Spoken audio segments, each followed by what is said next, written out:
आप मेरे सिर पर लटके इन बल्ब्स को देख रहे होंगे। मैं जब भी बल्ब को देखता हूं तो मुझे थॉमस अल्वा एडिसन की याद आती है। थॉमस अल्वा एडिसन को जब वो छोटे थे तो उनकी स्कूल की टीचर ने उनको मंद बुद्धि कहा था और स्कूल से निकाल दिया था। और थॉमस अल्वा एडिसन के माता पिता को कहा था कि हमारी स्कूल में हम इसको नहीं पढ़ा सकते, ये बहुत मंद बुद्धि है और आप इसको घर में पढ़ाइए। थॉमस अल्वा एडिसन की मां ने उनकी बात को मानने से इनकार कर दिया और उन्होंने बोला मेरा बच्चा मंदबुद्धि नहीं हो सकता, मैं इसको घर में पढ़ाऊंगी। और थॉमस अल्वा एडिसन आज दुनिया के उन वैज्ञानिकों में से जाने जाते हैं जिनके नाम से मैक्सिमम इन्वेंशंस हैं, दुनिया के टॉप 10 में से एक। यदि थॉमस अल्वा एडिसन की मां ये मान लेती कि मेरा बच्चा मंदबुद्धि है तो पूरी जिंदगी वो उसको मंदबुद्धि की तरह ट्रीट करती रहती और वो मंदबुद्धि बन जाता।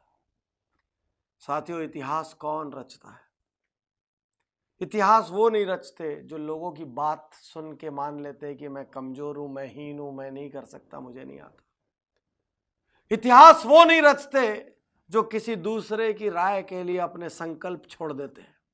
इतिहास वो नहीं रचते जो कोई दूसरा डिस्करेज करता है, डिसहार्टन करता है तो अपने टारगेट्स छोड़ देते हैं। इतिहास वो नहीं रचते जो कोई उनसे खराब व्यवहार करता है तो वो अपना अच्छा व्यवहार छोड़ देते हैं। इतिहास वो नहीं रचते जो जरा सा टॉर्चर पाके अपना टारगेट छोड़ देते हैं। इतिहास वो रचते हैं जो सहते हैं। इतिहास वो रचते हैं जो खड़े होते हैं।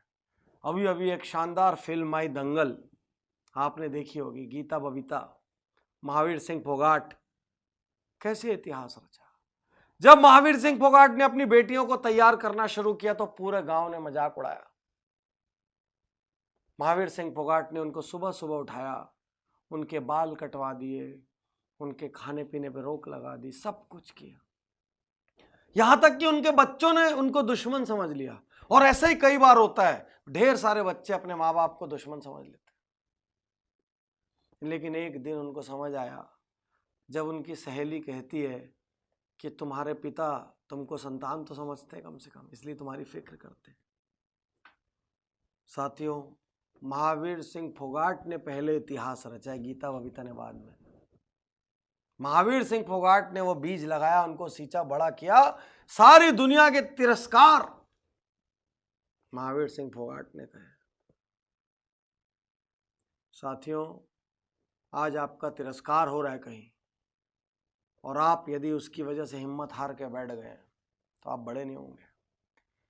भरी गर्मियों में जिस सूरज का तिरस्कार होता है, सर्दियों में उसी सूरज का इंतजार होता है।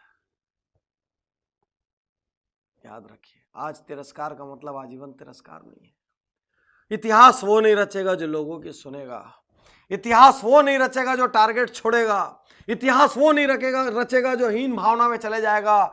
इतिहास वो नहीं रचेगा जो दूसरों को सुपीरियर और खुद को इंफीरियर समझेगा। इतिहास वो नहीं रचेगा जो अपग्रेड करने को तैयार नहीं होगा। इतिहास वो नहीं रचेगा जो जरा जरा सी बात पे घबरा जाएगा। इतिहास वो नहीं रचेगा जो सैकड़ों लोगों का अप्रूवल लेगा। इतिहास वो नहीं रचेगा जो इनडिसिसिव है, जो निर्णय नहीं लेता। इतिहास वो नहीं रचेगा जिसके पास विल पावर नहीं है। इतिहास सिर्फ वो रचेगा जो खड़ा होकर लड़ रहा है, क्योंकि जो लड़ रहा है वो गिरेगा फिर उठ खड़ा होगा। जो लड़ रहा है वो हारेगा लेकिन फिर जीतेगा। लेकिन जो लड़ा ही नहीं वो तो जीता ही नहीं, वो तो हारा ही नहीं, क्योंकि वो कभी लड़ा ही नहीं। तो यदि थोड़ा सा भी इतिहास रचना है, यदि थोड़ी भी वैल्यूएबल जिंदगी बनानी है, यदि कुछ भी हासिल करना है तो लड़िए, लोगों की ना सुनिए, लड़िए, डरिए मगर करिए। डरना स्वाभाविक है। किसी बड़े काम को करते हुए डर लगता है, किसी संकल्प को पूरा करते हुए डर लगता है, किसी राह पे चलते हुए डर लगता है। दुनिया की बड़ी ऑनलाइन अखबार की मालिक एरियाना हफिंगटन कहती है मुझे बहुत डर लगता है, मैं डरती हूं, because fear is normal, but मैं फिर भी करती हूं क्योंकि उसको करना जरूरी है। डरिए मगर करिए, क्योंकि इतिहास डरने वालों को याद नहीं रखेगा, इतिहास करने वालों को याद रखेगा।